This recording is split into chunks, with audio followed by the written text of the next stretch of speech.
Une enseignante retraitée signe un deuxième roman. Jeanne Mansgué de Beaupré a une véritable passion pour l'écriture.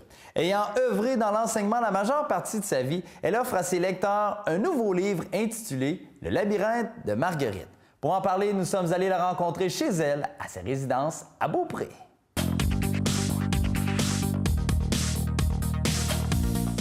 Jeanne Mansgué, bonjour, comment allez-vous? Très bien, très bien, oui. Oui, ça va bien. Écoutez, ça fait quoi, 4 ans qu'on s'est vus depuis l'apparition de votre premier volume. Et là, vous nous présentez un deuxième tome. C'est un peu une suite de ce que vous avez présenté, mais ça peut se lire de façon indépendante. Parlez-moi un petit peu. Oui, le premier d'abord, ça fait 3 ans, en 2012. Alors, le deuxième a été édité en 2015, soit 3 ans après. Alors, c'est une suite, mais en même temps, les deux, c'est la même histoire qui se prolonge, mais les deux histoires se lisent de façon indépendante. Alors, il n'y a pas besoin d'avoir lu le premier pour lire le deuxième, et vice-versa. Chacun y trouve son compte, et puis l'histoire se conclut par elle-même, oui.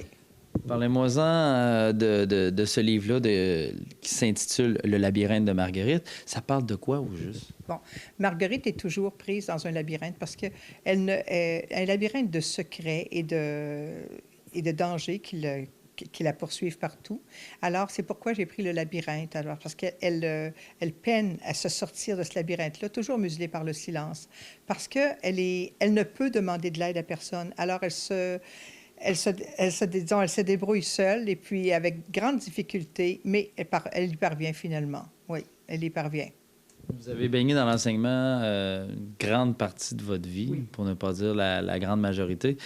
C'était un rêve un peu pour vous là, de jeter vos écrits et de faire un volume comme celui-là?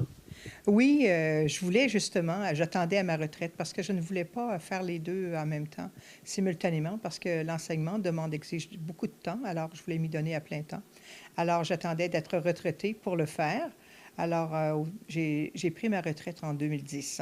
Alors, en 2012, j'étais prête pour le premier volume. Ça fait que, puis après ça, bien, il y a eu le deuxième en 2015. Oui. Donc là, le livre parle d'un psychopathe, des choses avec, l'héroïne, on va l'appeler comme ça. Vous vous inspirez de quoi? De l'actualité? Est-ce que vous entendez à la télévision? Est-ce que vous lisez dans les journaux? Non, de la fiction complètement. Mais le deuxième volume prend une allure un peu plus adulte parce que la jeune fille, elle a un amant, elle connaît l'amour, la passion, elle connaît... Alors, non, j'ai dans ma tête parce que je ne voulais surtout pas copier qui que ce soit, ni les livres que j'avais lus, ni la télévision, ni les journaux, ni rien. Non. Alors, c'est complètement dans l'imaginaire que j'ai pris. C'est de la fiction, mais de la fiction, disons, qui aurait pu arriver cependant, là. Fiction en sens de complètement imaginé, là, c'est ça, oui. Vous m'avez dit tout à l'heure, avant qu'on commence l'entrevue, que vous écriviez. Vous avez décidé de mettre cette histoire-là dans un livre pour faire plaisir au lecteur, pour le distraire. Oui, absolument. Mon but premier, moi, j'écris sans prétention. Mon but premier, c'est de distraire. Quand je prends un livre, j'aime ça être prise par le livre. Alors, c'est la même chose. J'aime que le lecteur y trouve... En même temps, il y a de l'humour aussi, parce que j'aime rire, puis je trouve que c'est important. Puis en même temps, ça repose un peu le lecteur, certains traits d'humour, parce que dans la vie, il y en a beaucoup d'humour quand même, hein? Ouais. Alors, c'est ça. C'est pour distraire, c'est pour me faire plaisir, mais en même temps, faire plaisir au lecteur. Une distraction, quoi. Madame Gué, dites-moi une chose, parce que là, je vois que votre premier tome, c'est Les silences de Marguerite. Le deuxième, c'est Le labyrinthe de Marguerite. Pourquoi Marguerite? Est-ce que ça a une signification particulière pour vous? Oui, bien, je cherchais le prénom d'une fille.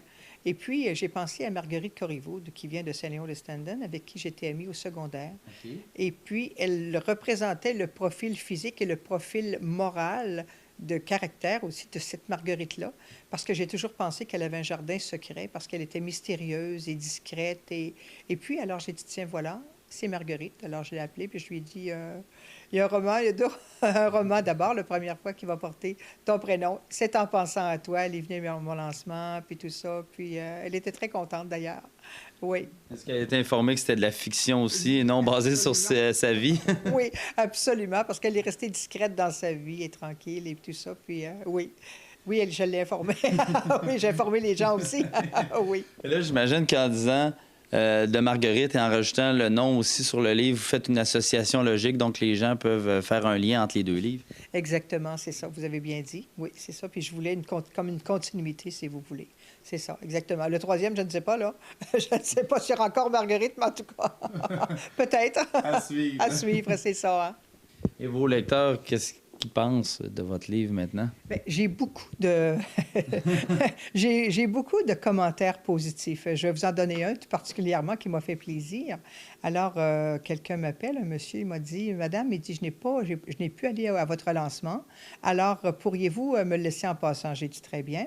Alors, je l'ai croisé 2 semaines plus tard. Il m'a dit, Madame, il dit, dépêchez-vous d'écrire le troisième. J'ai hâte parce qu'il dit, moi, j'ai 88 ans. Alors oui, les plus jeunes lecteurs ont 15 ans. Certains en font aussi des travaux scolaires parce que des études de cas, là, études de livres, pardon, en classe. Et puis les lecteurs, ça va, mon plus vieux lecteur, ma plus vieille lectrice, pardon, avait 96 ans. Elle l'a bien aimé. Oui, il y a eu ce monsieur-là, 88 ans, dans 70 ans. C'est ça, exactement. Oui. Donc, prévoyez-vous un autre ouvrage? Est-ce qu'il y a d'autres choses en cours de création? Oui, exactement. Des idées, j'en ai plein la tête. C'est pour les restreindre, c'est pour les, disons, les diminuer, puis prendre celles que je trouve les plus amusantes, les plus plaisantes, les plus intéressantes pour le lecteur. Oui, probablement, oui. Nous sommes en 2016, probablement en 2018. Okay. Oui. Vous souvenez-vous, en 2012, on s'était dit, est-ce qu'on se reverra? J'ai dit oui, probablement qu'on va se revoir et probablement qu'on se reverra aussi, si vous voulez, si vous le voulez bien. Oui. Oui, ça va me faire plaisir de venir vous voir. Puis entre-temps, les gens qui voudraient lire Le labyrinthe de Marguerite, où on peut se procurer votre ouvrage? Dans les 4 pharmacies. Ici, il y en a une à Beaupré. Il y en a 3 à Sainte-Anne-de-Beaupré. Alors, ils sont là. Ils sont en vente. Ils sont en vente à ces endroits-là, exactement. Puis je remercie également tous les gens de la Côte-de-Beaupré qui m'ont encouragé et les pharmaciens qui ont bien voulu prendre mon livre en consigne. Oui. Merci beaucoup. Ça me fait plaisir. Merci à vous.